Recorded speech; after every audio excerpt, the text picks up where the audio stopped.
Hello, everyone. Today we're going to learn how to play the absolutely beautiful tile drafting game Azul Summer Pavilion.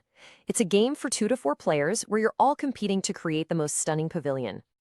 And my goal is simple. Stick with me for the next few minutes and you'll know absolutely everything you need to play your first game right away. So let's jump in.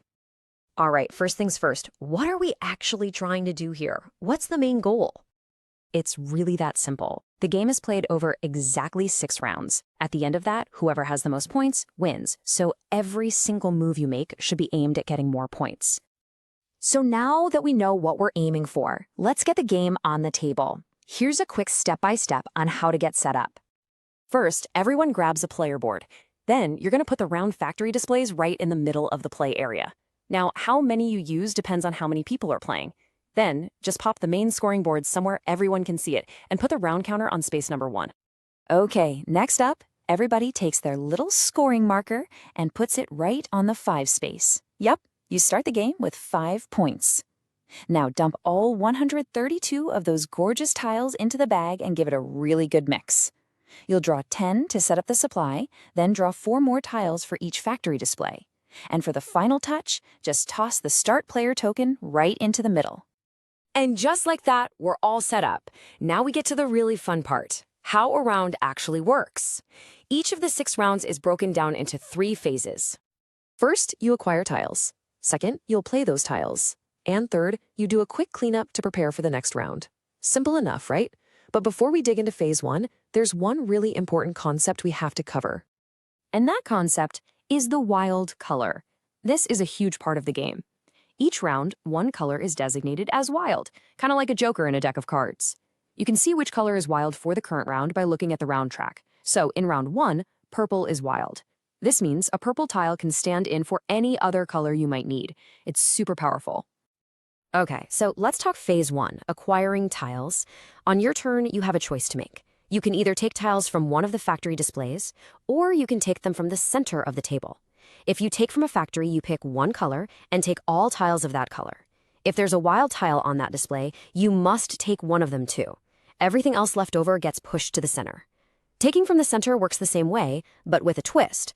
The first person to take from the center also has to take the start player token, and they lose 1 point for every tile they just took. Let's walk through a quick example. Imagine you're looking at a factory with 2 red tiles, 1 yellow, and 1 purple. Remember, it's round 1. So purple is the wild color. You could decide to take the red tiles. If you do that, you'd grab both red tiles, and you'd have to take that 1 purple wild. The lonely yellow tile left behind, that just gets slid into the center area. Now what about taking from the center? Let's say there are 3 yellow tiles piled up there, and you really want them. You can absolutely take all 3. But, and this is a big but, if you're the very first player to do this in a round, you also grab the start player token. The price for this? You lose 3 points, 1 for each tile. Ouch.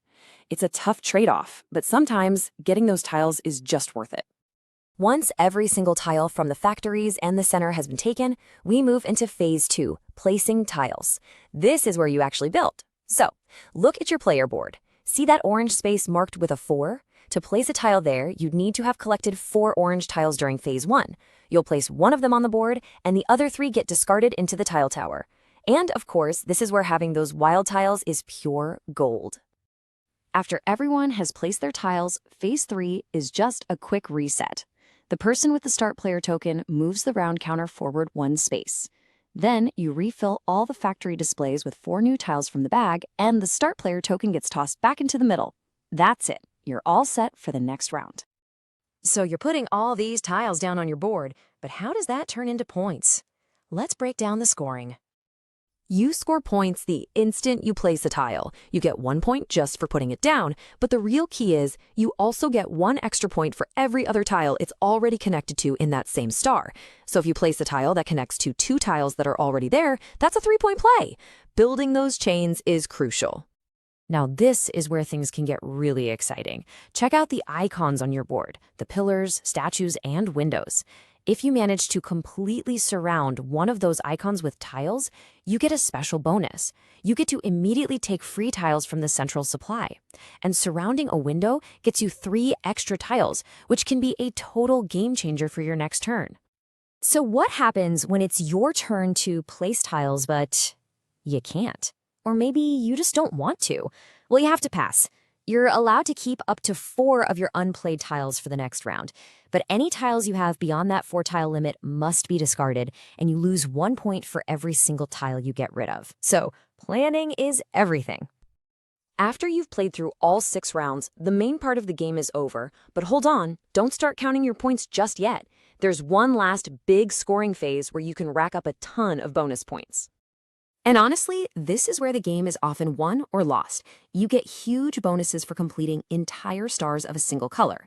Finishing the purple star, for example, is worth a whopping 20 points. You also get points for covering all the spaces of a certain number. So if you cover all the 4 spaces on your board, that's another 16 points. These bonuses can completely swing the final score. Okay, before we finish up, I want to give you one quick pro tip.